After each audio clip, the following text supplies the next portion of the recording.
Следи еден малце порелаксиран дел, сепак е сабота вечер. За прв пат во вечерното шоу Александар Ристевски. Добро вечер, добре дојде. Добра вечер, господине Богдан Илиевски, како сме? Одлично, со В или без В беше Ристевски? Прво тоа верувам дека ја интересира јавноста. Шала, да. Александар Ристевски. Да, ние веќе се наоштривме тука за малце понасмеење да ја туркаме, бидејќи па ако не се смееме, работите ќе се исти, ама ние ќе сме малце понервозни. Да те прашам. А такво ни и за ничкото минато, весело. Апсолутно, да. Ние се знаеме колку едно 15 години сигурно. 15, така, другарски од извиđење скоро 20. Така. Така. Си одиш често во извиđење, вака или не си било давно? Поредково, ти знам дека скоро ич и јас така, скоро ич. Ти така. Си, да не дојде со конј, сакав да те прашам. Кога се договаравме за гостување, беше актуелно патувањето со конј, на коњици и така натак. Не бев спремен, имав голема желба, но не успеав да изменаџирам конј во централно градско подрачје. Имаме на теорија дека тие 3 коња што угинаа во зоолошка градина, уствари ги барал Зечевиќ за да ги носит за Крушево. И овие во духот на Илинден направиле саможртва, рекле. Немој болка и љубов ми е зоолошката, знаеш дека сум поврзан по многу аспекти, ама да, види, знаеш како кога ќе влезеш во ниво на патетика на некои луѓе, еве нели со та вардарска ваква онаква и не знам што, и кога ќе влезеш во, јас се сеќавам дека ти би бил Драгорски. Драгорски може, да. Да, Драгорски, да. Добро ти ова. Види, кога ќе влезеш во една патетика, јас се сеќавам уште пред едно 10 на 15 години поранешниот нели председател на државата и лидер на актуелната власт поранешен нели господинот БЦ. Бранко Цренкс. Да. После 20 години политичка кариера, тој пример јас се сеќавам кога пробуваше да ја руши владата на ВМРО ДПМН пред некои си 10 на 11-12 години, направи една пермутација, почна преку ној верник да станува, па почна да иде за Велик ден во црква, па на разноразни настани, што 20 години не го направи. Ова се со коничкиве, со маршовите, со ова. Тоа ми е една форма на очајно додворување на народот во моментот кога веќе цела јавност, цела раја има кренато раце од вас. Во момент кога не даваш никаква поддршка за Илинденски марш кој се одржува 40 години или не знам како беше, мислам дека 40 години се одржува, и кога ја укинуваш таа помош која ја давала и државата и градот и министерство и се ово. И иде миле лајковачком пругом. Иде миле, прави паралелен систем, секоја чест, мислам, симпатично делува преди се затоа што емисии од овој формат како твојата и останатите активности на социјални мрежи и интернет максимално дава месо, затоа што знаеш што е најтрагично, кога имаш одредена категорија на емисии која работат политичка сатира и ово, и одредени сајтови кои тоа го третираат, многу е лошо кога нема месо. Немаш што да создадеш. Штоф нема, да. Вака, така да им благодариме, длабоко им благодариме, да, за материјалите. Во тек на една недела, нели, меѓу еден и друг викенд, меѓу снимања, ми се случувало да мислам дека имам материјали, не да мислам, него реално имам материјали за 5 стендапи, за дупло од материјалот што го продуцирам, имам материјал. Но проблемот е 2 дена трае тема и толку, бидејќи има нешто ново. Исто е со колумните. Да, ти си колумнист на Курир МКЗ, оние кои не знаат. Веќе колку 4,5 години активно. Пребарајте се Александар Ристевски. Да. Ќе видите зашто се пишува. Трагедијата најголема е што ако утниш една тема ти ја газа другата тема и сега секој што малку знае околу пишувањето и креативното пишување, значи не е само составка од дете, нели, мора да има влез, поента, излез, сижеб, заклучок, нели да кажеме. Јас се држам ни една моја колумна да не биде ни прекратка ни предолга. Оптимум е 2 страни пишани, фонт 11-ка, 1.15 проред, значи 2 страни текст. 3 минути. Па 3 до 5 минути за да се прочита, да. Ке тргнеш, знаеш дека имам недовршени, можда едно 100 колумни имам недовршени. Да, си влегол во некоја идеја, до некаде идеш, па нешто друго се случува и го почнуваш. Некоја епохална глупост, некој епохален криминал, некоја епохална проневера, некој кикс невиден и едноставно не можеш да не го покриеш, знаеш. Приоритетите се други. Некојаш пробуваш да излезеш од шаблоните на тоа што е актуелната јавност или актуелната медиуми. Јас сум исклучително горд што во едно 10 случаи десетина случаи имам наметнато теми што после мас медиумите ги обработуваат и мислам дека со тоа ја постигнувам поентата на пишување. Мислам дека е грешка на многу од луѓето што се без оглед дали се активни во политиката или се само да кажеме аналитичари или стручни критичари на општествените дејанија, да се занимаваат само со дневни препукувања. Тие што се директно активни, ни во целост ги сваќам, но премногу се многу од нив влезени во шаблон да го третираат тоа што треба. Јас мислам дека силата на отстапениот простор за пишување на нешто е да можеш да повлечеш одредени теми. Јас сум повлекол теми за изборни модели, за инфраструктура, за железница, за патна мрежа, за здравство, за злоупотреба на лекарства, за универзална во неколку наврати, така да... Алек на времето, знаеш, Да. пишував колумни, јас пишував Така и на Офнет, пишував Апсолутно. и на Телеграф. И тоа не сум го правел, не знам, 6-7 години.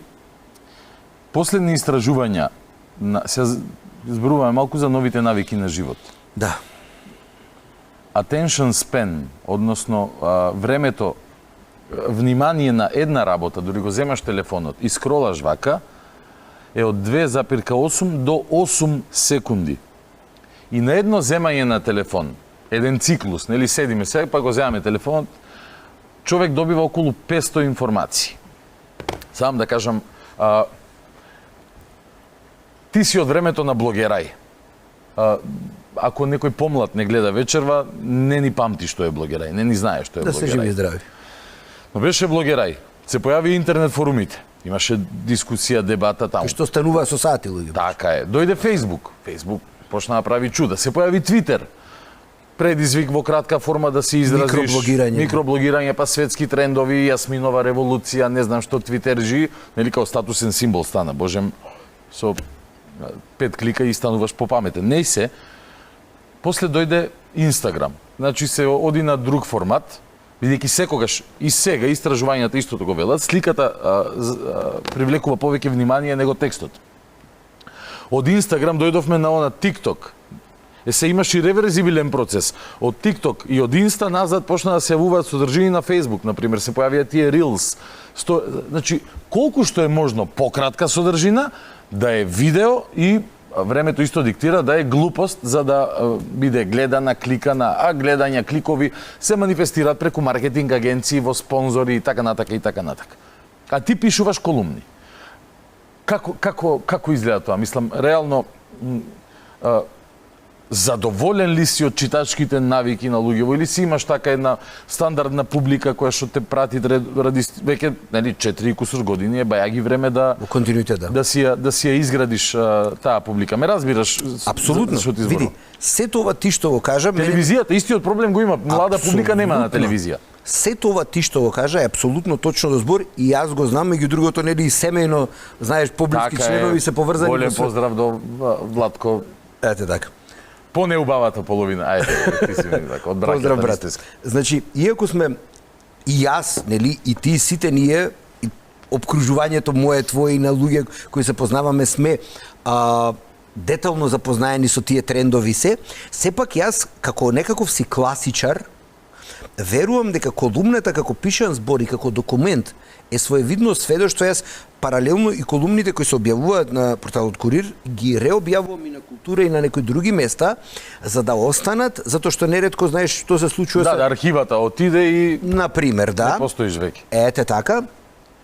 Мене ми е многу мило што одредени агрегати, да кажеме, има некакви зачувани бази. Не знам дали знаеш дека многу од сајтовите кои дури не постојат, има места каде што можеш да ги најдеш како архивирани. Да, и постојат за среќа, да. иако се нели избришани. Што е поентата на колумната како пишана форма? Исто како и телевизијата може да застари, да кажеме во одреден момент, може да се бараат нови текови, нови трендови, но сепак има една критична маса на публика која е инволвирана, системски инволвирана, државно или инволвирана со тема, и таа публика ја интересира што имаш да кажеш, поготоа ако се они засегнати. Пример ќе ти кажам. Јас не можам да кажам дека имам стандардна, фиксна читачка публика. Да, имаш различни теми. Но еве, јас се трудам, јас види, нигде не претендирам да бидам експерт затоа што не сум. Добре, експертите пишуваат детално. Ти го наблюдуваш светот, разбирам. Апсолутно. И сега, имам, да кажеме, десетина пати пишувано на тема на здравство. Јас не пишувам на ѓуторе без врска, него ќе прашам некоја личност во таа сфера што е исклучително јака. Пример, една од првите колумни пред 4,5 години беше таблетоманија. Во смисол системот каде што се гледа напишани рецепти и сватив дека кај нас по мање више по глава на жител возрасен или гласач, да кажеме, годишно по една кутија диазепам се препишува. Тоа значи дека сме ние максимално издрокирана и седатирана нација. Што е една кутија диазепам? Да, ама сите. Во една вечер ја пијаме. Ама сите. Ама сите. Значи иронијата сега имаше ново истражување конкретно веќе да, значи 1.400.000 рецепти. Да, 1.400.000. Страшно. Е сега рачуне. Не знам дали е страшно. Има психијатар, ќе ти кажам зашто. Не знам да не ги стигматизираме луѓето кои го користат. Бидејќи не е забранет лекот како Не, баш напротив. Има психијатар во емисија Славица Арсова, феноменална личност. Добро. На наредното доаѓање, тоа сакам да ја прашам. Што е со диазепамот и со фамата? Колку пиеле диазепам? Знаеме ли колку се пие, не знам, од сите возможни лекарства? Да, ова не е од тие сертолици како се анксиолитик, мускулатор е релаксант. Не, мускулатор е релаксатор, не, B6, витаминче да се напиеш, B комплекс. Не, јас сум на пиво генерално, но Ете така. Јас на ништо, јас на благо, ама треба и тоа да го прекинам. Но си ја работел таа тема ме и сакав да ти кажам, кога ќе се повлечиш на одредена тема или еве на тема, на вистина пријатно се изненадив кога пишав неколку колумни на тема еве железница, инфраструктура. Пријатно се изненадив што луѓе дури луѓе кои не ме знаат со таа фела покани за пријателства, па не знам, коментари. Што има пријатно во темата железници во Македонија? Кажи ми. Вака, еве во неколку збора ќе бидам краток и конкретен. Ние, со оглед на конфигурацијата на теренот, имаме релативно добра железничка мрежа и малку треба да се развие. Добро. Не малку, многу треба, ама сакам да ти кажам, ние имаме околу Скопје неколку места, како што е Трубарево, како што е Даме Груев, како што е Скопје Север, неколку места. Малку треба, еве сега слушам иницијатива актуелната власт повлекла, за тоа пред години нешто пишував, дека е смешно за 1 километар да не се направи пруга да пристапува до нашиот аеродром. Зошто ние мораме со коли да одиме на аеродром? Зошто мора од оние автобусите што се одлични, одат на 4 на 5 сати за Скопје што одат? Зошто да нема воз, човек да си плати 100-150 денари, да се стигне на железничка и од железничка се фати на градски, селски или било каков автобус?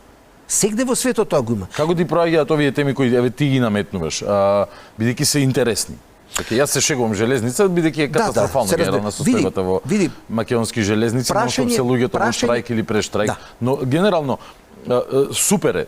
Тоа е малтене новинарство, нели?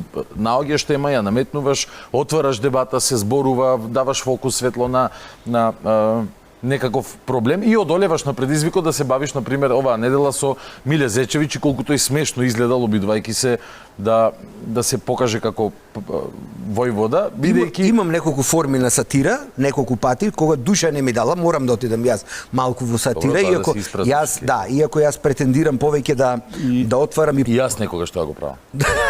Да. Претендирам повеќе да иницирам, да кажем, и посериозни теми или да повикам на свест кај народот за одредени случувања.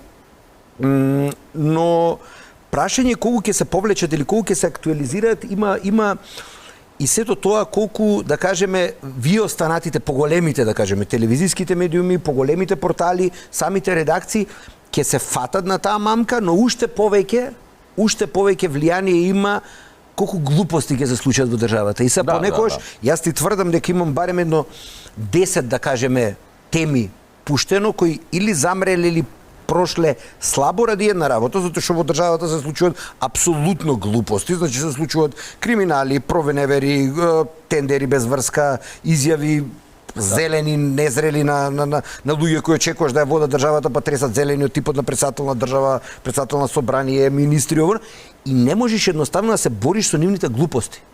Значи ние креираме толку глупости по глава на жител, што една моја блиска личност ми вика, ама види српската естрада колку е интересна, види што прават во задруга, нема потреба ни задруга, пушти собраниски канал, ети задруга. Значи поголема задруга од тоа нема, знаеш.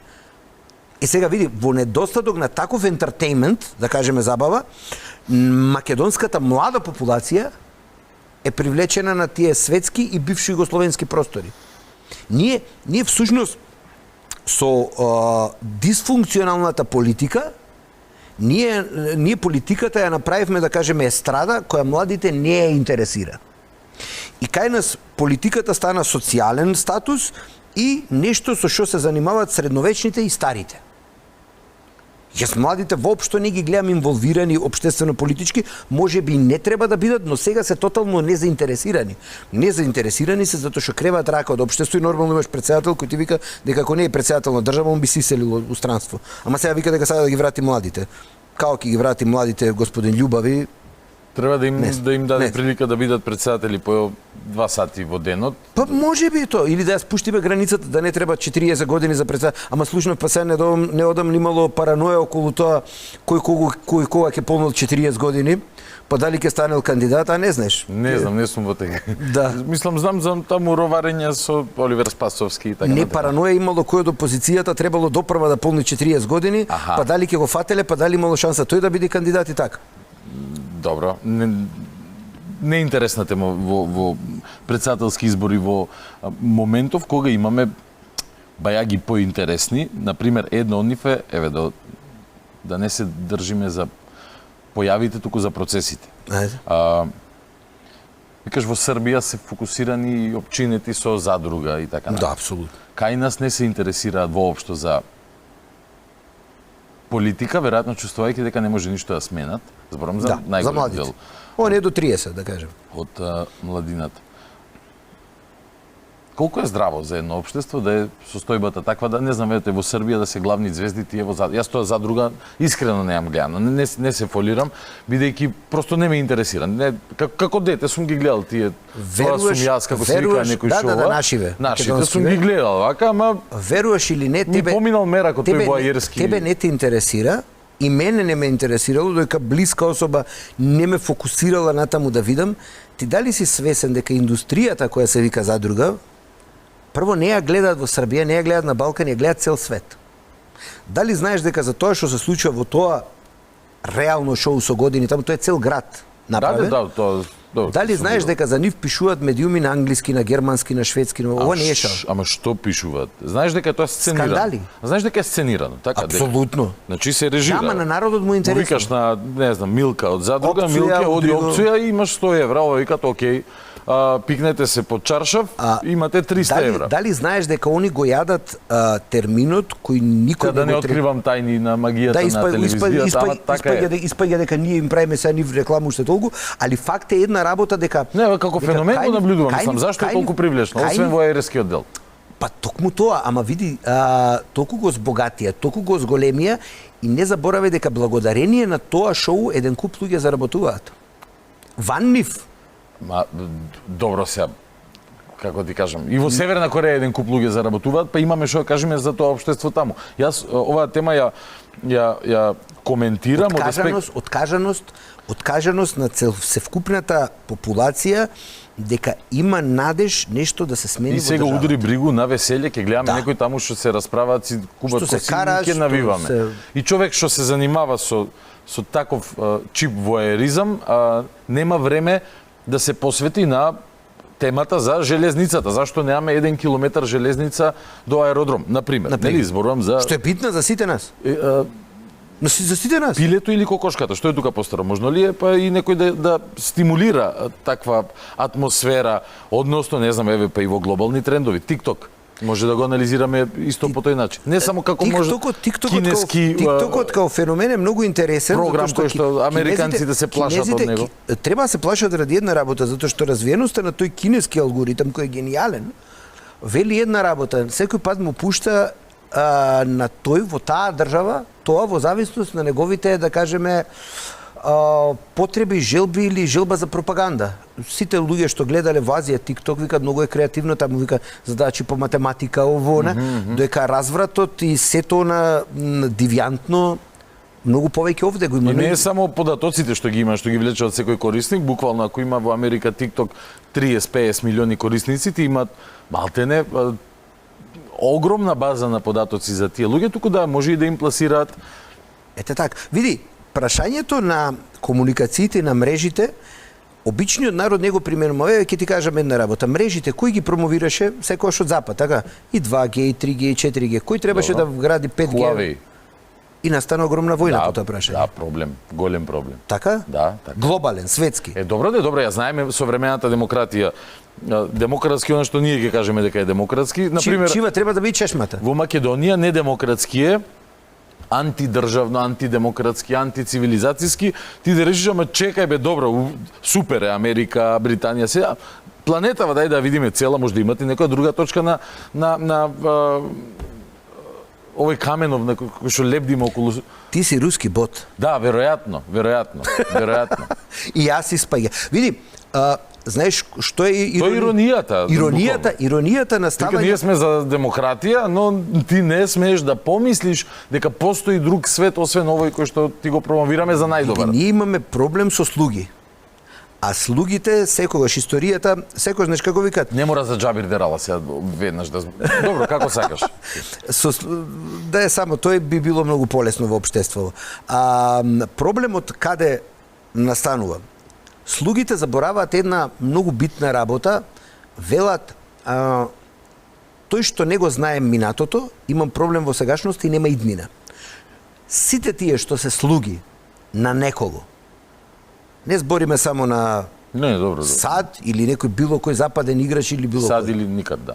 Да, сад или никад, now or never.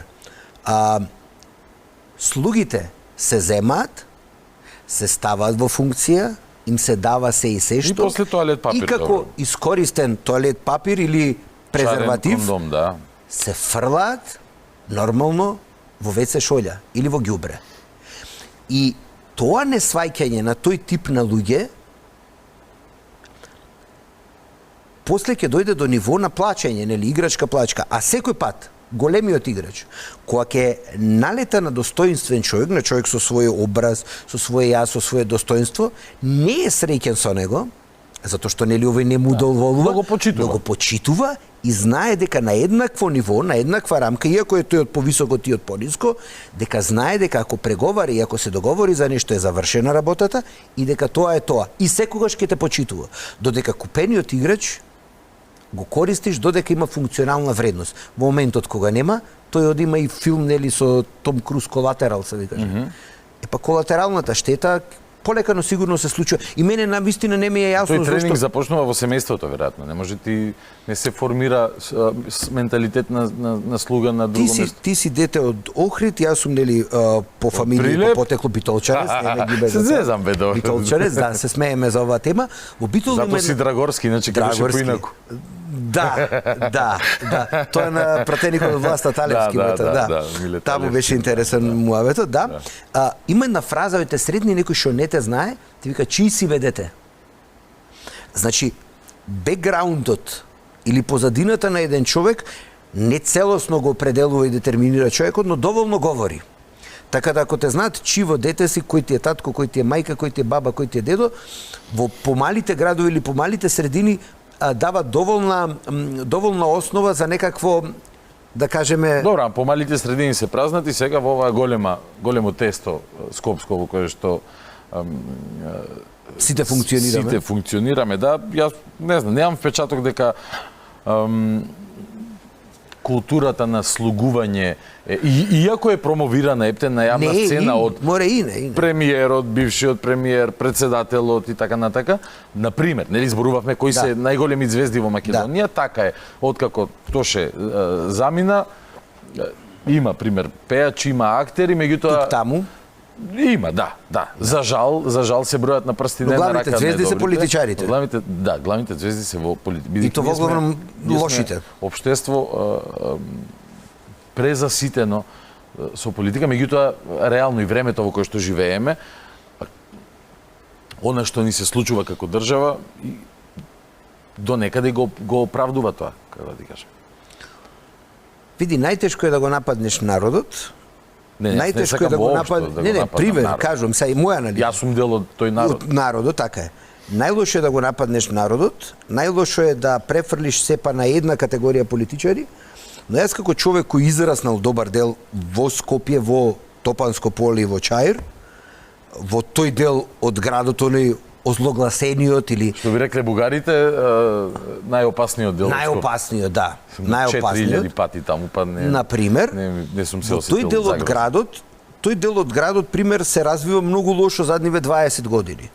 Ама па задниве 20 години има различна територијална поделба од 2004 и таа територијална поделба си даде одредени ресидиви. Што значи тоа? Еве го знаеш ти теренот одблиску таму. Па еве ќе ви кажам, многу луѓе не се сеќаваат, пример, до Џон Кенеди, заклучно со Џон Кенеди, Јаја Паша, Серава и цел тој дел, тоа беше порано општина Центар. А Чаир беше од Џон Кенеди до граница со Косово. Патем тоа е едно од најстарите јадра во Скопје. Тоа е старото јадро на Скопје, да. Да. Топанско поле е пример место каде што порано биле бавчи. А Чаир и оној останатиот дел, тоа се населбите каде што луѓето живееле, одма до чаршијата, нели? Да. Заедно со после тоа и Пајко мало, и Маџир мало, и после дошло и Ново мало, и останатите. Значи тоа било И Дебар мало. Па Дебар мало е само 100 години старо. 110. Значи не е старо, тоа е условно речено старо јадро, тоа било ново јадро после Балканските војни. Тогаш настанало. Фактички тоа било ново лисиче после Балканските војни, Првата светска војна. Доиран бил поголем од Скопје На пример, во тој да. период. И сега таа национал романтизам кој се случи после 2001 и желба за дела, за сегрегација, за мој дел, ваш дел, наш дел, овуна, вистина некои луѓе го искористија и многу добро наплатија во задниве 20 години, барем во таа средина, градејќи диво, градејќи легално, узурпирајќи простор, прајќи се и се што, најмногу на крајот, знаеш што патеше во таа средина? Народот, обичниот народ. Затоа што таа средина, да кажеме, целата општина, го задржа бројот на жители кој го имаше, се дуплираше бројот на градби, се смени и етничката, да кажеме, структура, но најмногу се смени животот таму. Затоа што таму немаше средина, немаше парче земја на која не се изгради нешто. Тоа место катастрофално, не знам дали памтиш изборната програма за локалните избори пред 2 години, дури го донесоа богаташот од, кажи го, од Косово, Бечет Пацоли или кој дојде, кој рече дека ќе гради катни гаражи во Чаир. Го памтиш тоа? Не. Не. Дел од изборната кампања... Само ако Хамза Донер даде некое ветување, би се заинтересирал. Да, ние сме двајцата, мислам дека овде гратис реклама им правиш. Со најголемо задоволство. Пласет као ги сакаш? Солидни. Да не правам се друг вид на реклами, јас сум Хамзаш, верен, Хамзаш, лојален. да. Да. Јас ке тетка у Чаир.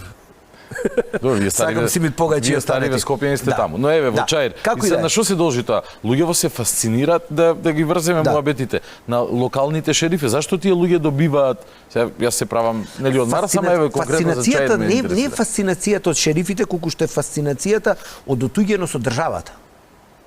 Значи, самата држава во ниеден момент не успеала со тоа население без оглед која етничка припадност приеѓа, иако нели Чаир е во големо мнозинство, барем задниве десетина години, со албанско етничко потекло, иако таму имаш голем број македонци, имаш број бошњаци, имаш турци, имаш роми, имаш се.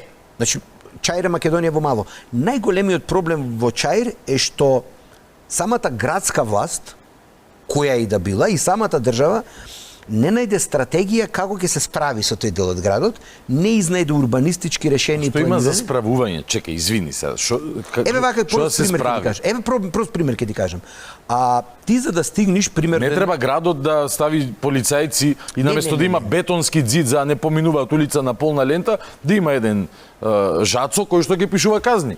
Не може. Што е тука за справување? Како не може? Не е така. Слушај. Како не е така сега? Не е. Ти доаѓаш навечер да јадеш донер. Јас таму 30 години возам и денски, нема врска. Да, Гледам разликата како. што е? Види, таа средина, еве, ако анализираме Цветан Димов, левиот и десниот дел живеат како еден. А тебе таа ти е единствена трансферзала кон северно Скопје. Добро. Значи таа ти е единствена трансферзала која те носи кон Бутел, кон Радишани, кон цел дел еден од градот. Таму, на тие две ленти, што на времето Пенов ги прошири, па Коце нешто интервенираше, за да бидат 4 ленти. Ти со 4 ленти на еден патен правец, кон место каде што 1/3 од жителите ти живеат, значи кај што живеат, не знам, 150-200 илјади луѓе на тој северен дел од градот, ти не можеш да ја обслужиш со 4 ленти. Мене не ми е јасно како 30 години во град Скопје, од сите планови прајање, нели Шилегов 4 години тунел ќе градеше под Кале. Го почна ли? Знам. Го почна? Почнете, да, завршено е скоро. се сеќам, многу бав тунел, се Мислам возам дека го тунел. пуштија во Од ке влада, употреба. да. И сега, Че ја проверам, да, пред 5 минути ја пуштен во ете употреба. така. Значи, дури и оваа петља, сега што е овде на Момин поток, кај што доаѓаме на кај вас, Здравје, ќе ја доживееме, ќе ја доживееме, еве, веќе се тера, ама еве, проектот заврши во време на Коце, Шилегов нели 4 години ја градеше, пошто ја направи. Лека по Еве лека. се, полека, но сигурно. кајде ќе биде. Да. Пред некој ден објавив едно видео на интернет каде што во Европа беше, во Холандија, го исекоа автопатот и вграден подземен премин го пикна и после изасфалтира за 52 сати. Ве лажат комунистите, тоа не е возможно, секаде се гради како кај нас. 5-6 години. Да. Минимум. За да сме сигурни дека ќе е квалитетно изработено. Иронијата за живење на тој дел од градот што е? Иронијата за живење на тој дел од градот е што тие кои се народни избраници, без оглед дали се советници, без оглед дали е градоначалник, без оглед дали е пратеник, се задоволуваат со местото кој го добиле и многу малку имаат влијание врз тековите кои треба да се случат и потребите на граѓаните. И сега се случува дури во советот на општината или во советот на градот да имаш еден-двајца кои страмежливо ќе инициираат тема, обично се тие кои немаат власт, кои немаат моќ, другите кои се со владеачката структура која да се сервилни кон тој што води, и имаш еден круг каде што ништо не се менува. Инфраструктурно таму, еве сега гледам од актуелната градоначалничка дека наводно ќе се прател некој проект, ќе се правило, ќе се проширувала Цветан Димов. Каде? Thank you very much. Каде? Цветан Димов не може да се прошири. Цветан Димов единствено чаре е да, откога ќе се подмини надвожникот со пластичарска, да се спушти под земја и да цепа директно до Бутел, а горе да се оди сервисна улица. А тој што ќе каже дека ја прошири, лаже, не може да ја прошири. Така и јас и ти сме свесни. Како ќе ја прошири? Значи, Ако ми ја пипнат Хамза, ќе има јас војна. Ама се разбираме, така? Да. Значи кога таму може само на две нива. Второ, треба ваму ке Топана да се пробие нешто. Треба и ни сама Јаја Паша да се пробие нешто. Значи, самите властодржци, кои да се, јас од некакво општествено политичко искуство што го знам дека секој функционер кај на што е, сака да ја направи во негово време. Јас се сеќавам пред 10 години имаше една ситуација, требаше да се влезе во еден проект за градот, кој траеше 5 или 6 години, и дотичниот лик, кој беше некаков локален, не вика, нема шанси јас да го почнам, некој друг да ја земе славата или да го отвори. Значи, ние имаме и таква себичност кај луѓе, што неќе да почнат процес што некој друг ќе отвори. Па ние гледаме сега ситуација. Автопат беше направен, чекаат 2-3 години ја поминат за да они го отворат, а изграден беше. Или еве сега прават некакви проекти, актуелна власт, која 80-90% претходната е направила, и сега неќе да го довршат за да не се има впечаток, ама историјата, документите, значи ние патиме од себичност, од его и од фрустрација. Лична слава, ама тоа е, види. Ама тоа е селска слава. А чебе, зашто некој друг да го доврши? Ако си добар, ти ќе го довршиш. Зашто некој друг да го доврши? Па да. Па тоа е проблемот, значи чувството на трајност. Јас сум тука сега 4 години или не знам, колку? Ковачевски даде, се амбицираше 12 години дека ќе ја водел владата, но веројатно сега осеќаат дека последните... Добро, Заев викаше за себе дека ќе владе најмалку 10. Последните трзе им се сега и сега ние треба да чекаме да се, како да ти кажам, да ги извајат пиштолите, да се качат на лустери, онака салун, некој на дивиот запад во 3 сабајле се. Во таква ли ситуација Види, ние немаме држава. Ние го немаме нивото кај нас, јас барем не се сеќавам во Македонија, тие што се повлекле од политика или кои се повлекле од функција ги снемало, а тие што пропаѓаат по секоја цена се лакта да останат. Западот многу често познава ситуација каде што гледа дека наоѓа зид, се повлекува, се прегрупира и после се враќа посилен. Кај нас тоа го нема. Да. Дали памтиш таква ситуација кај нас? Па не, реално не. Во Словенија го имало, во Бугарија го имало, во Англија го имало. Ама кај нас е атмосферата многу навивачка, мислам, од сам старт, и во една таква, бидејќи зоврива таборот, нели, ќе дојдат избори или така натака, ти последен дознаваш колку е саат. Нели, и сега, види, ова морам да ти кажам, едно на еден наш заеднички пријател, јас еднаш му реков, викам, секој пат, викам, бирањето на советници, тој што те советува треба да мислиш дека е попаметен од тебе. Ако си ти побитен и појак, но совет се бара за некој што мислиш дека е попаметен. Американската standing on the shoulder of giants филозофија. Ете така.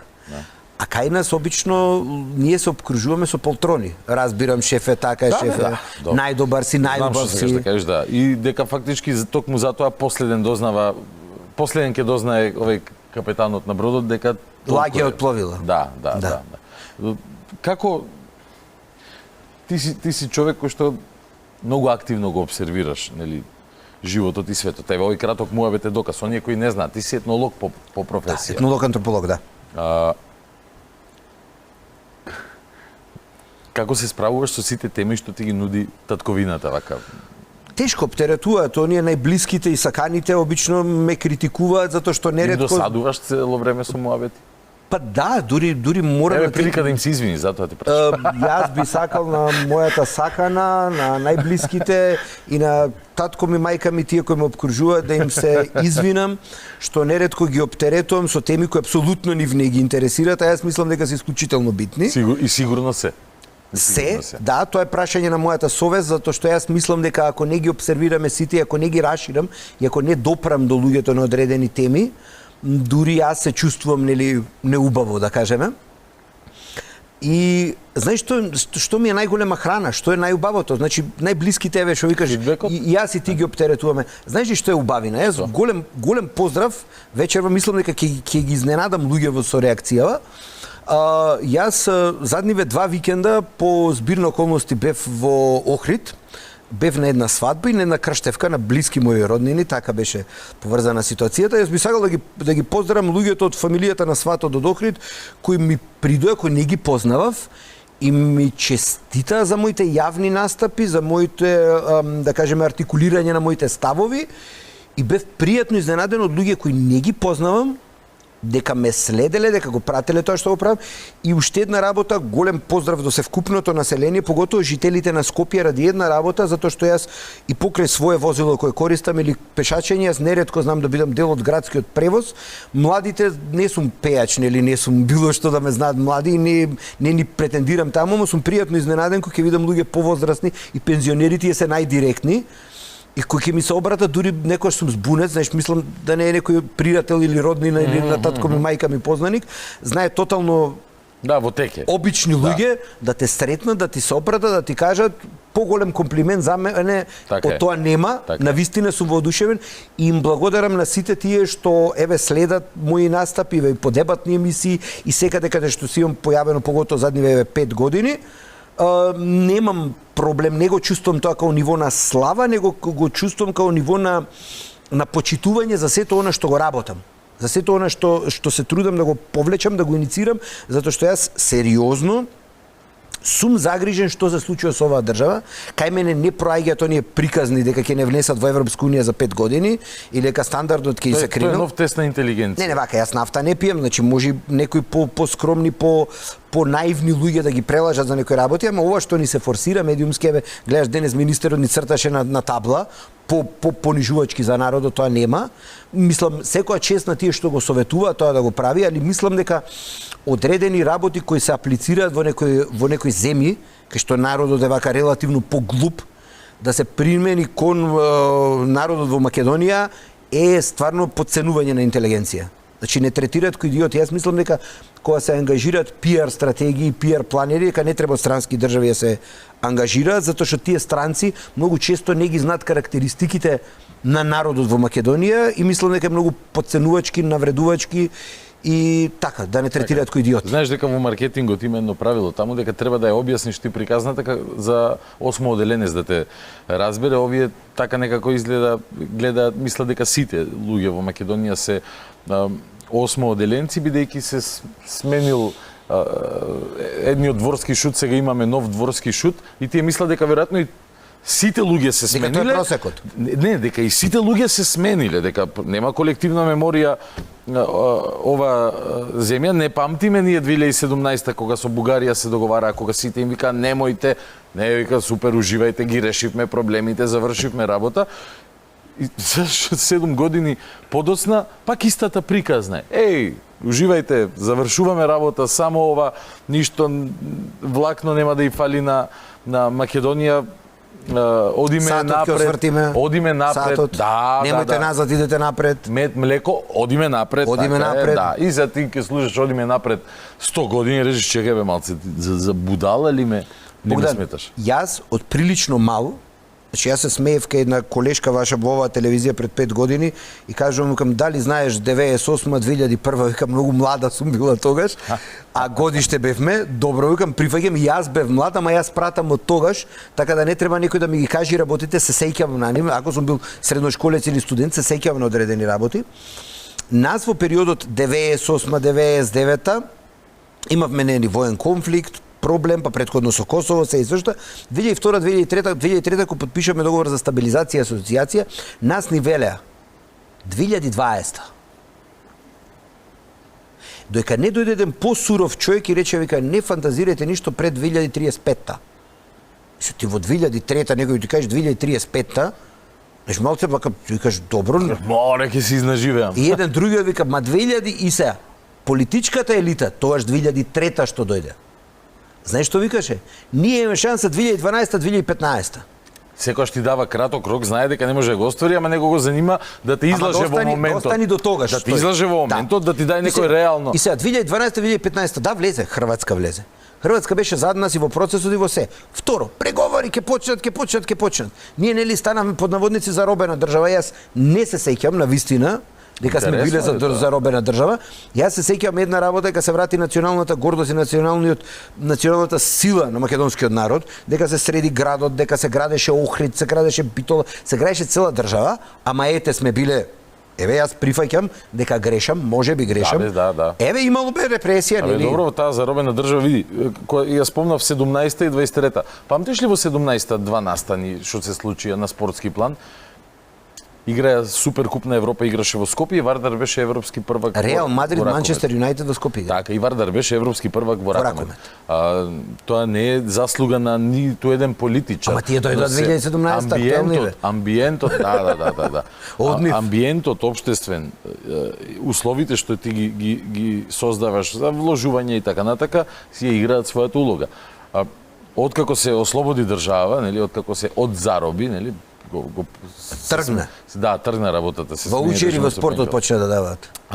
И тргна.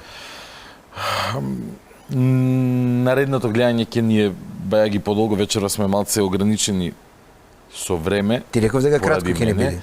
Поради мене, но за крај дај ми твоја прогноза, ќе издржи ли младина вовдека да слуша уште глупости од Бугарија, глупости од влада, глупости од секаде, бидејќи една од причините зашто тебе ти честитаат непознати луѓе everywhere, затоа што не се многу луѓето кои што јавно излегуваат да застапуваат своји ставови.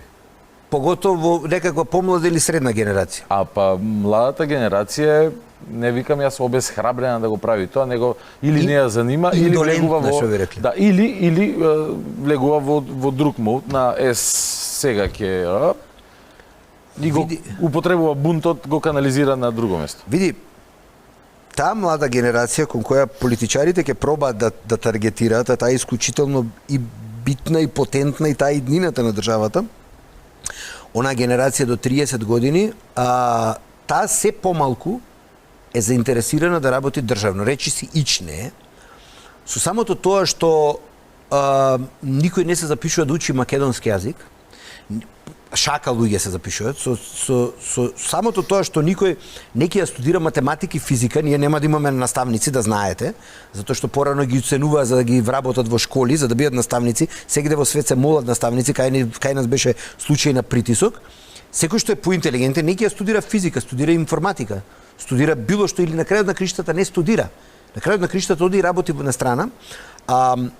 Младите веќе маваат шамар на севкупно на политиката и сега ќе се сведеме на ситуација да прво ќе биде молена нашата генерација да биде репродуктивна, да има едно, две или три деца, затоа што еден куп луѓе, ние што ги знаеме, еве немаат семејство и немаат ради X причини, пред се економски, општествено-политички, а кога ќе го создадат семејството, барат чареа си одат во странство, затоа што границата на толеранција им паѓа, не ќе да бидат оценувани, не ќе да бидат под притисок и сакаат да има мерит систем. Денес во институциите има еден куп некорисни, нели има фраза корисни идиоти, има безкорисни идиоти, кои се платени, се дисфункционални, не прават ништо, ја оптеретуваат и државата и буџетот. Младите денес сакаат еднаква шанса, младите денес во огромен процент се во приватниот сектор, ние ќе се доведеме сега во ситуација да молиме деца, еве уште една работа, не напишав колумна, сакав да го иницирам. 2 рока веќе има 0 кандидати за служење воен рок, за да после можеш да станеш професионален војник. Сега го укина тоа. Не, сега нема. Само ти кажам, го укина, го сменија правилото пред некој ден, веќе не мора да си доброволен 3 месеци. 3 месеци за да бидеш професионален војник. Да. Поради тоа веројатно. Да. А дали знаеш дека пред 10 или 15 години, кога јас и ти бевме еве помлади, кога наши другари до 25 или до 26 години, колку што беше лимитот, дали знаеш дека се превува по 500, по 800, по 1000, по вие селектира и ко за волја на вистината, пола беа квалитетни, пола беа, што викаат од северниот состав, по бабу и по стричеви има, ваши наши. Добра, ама тогаш односот кон државата и самата држава поинаку изгледа. Полицијата беше исто. Јас се сеќавам кога за едно полициско место се превува по 20, по 30 кандидати. Оние финти кои примаа по 300, по 500 полицајци, иако претходно 10 години немаше ништо. И знаеш на кое ниво ги деселектира некој? Пример, не знам, Машко не бил над 1,75 м, бил 1,73 м. Многу ти се светли очите, не може. Например. На овој не му се со членска. Значи, да се живи. Иако на крајот еве после се испостави дека еден куп луѓе што ги примиле еве во полициските сили, па после искочија дека има луѓе и досиеа и вак. Имаше една смешна ситуација неодамна, само за крај да ја кажам. Еден човек од судството му доаѓа еден за прекршок, не знам што, и вика: "Абе те молам, вика да не ми стои во досие, вика планирам полицаец да бидам." Браво. И после неколку месеци истиот човек го гледа, станал. Така да, Читав за тоа, да. ете така, значи ние се доведуваме во една ситуација каде што немаме мерит, немаме стандарди и системот се распаѓа. Кој да дојде следен, а веќе е известно дека ќе дојде опозицијската водечка партија ВМРО-ДПМН, барем следејќи ги рейтинзите и сето тоа што се навестува, доколку не настапи со еден процес на ресет, значи системско очистење на севкупното општество, не хајки, не правење мој, твој, ваши, наши, него едноставно правда за сите. Сакам кога одам да вадам извод, да не мора да молам никого или да чекам 7 сати. Еве ќе ти кажам ситуација од вчера. Лично во блиска фамилија. Дали е нормално во една држава да треба да се јавиш на доктор, специјалист, за да дома човек со тешка состојба, која е сега во државна болница, за да му дојде брза помош?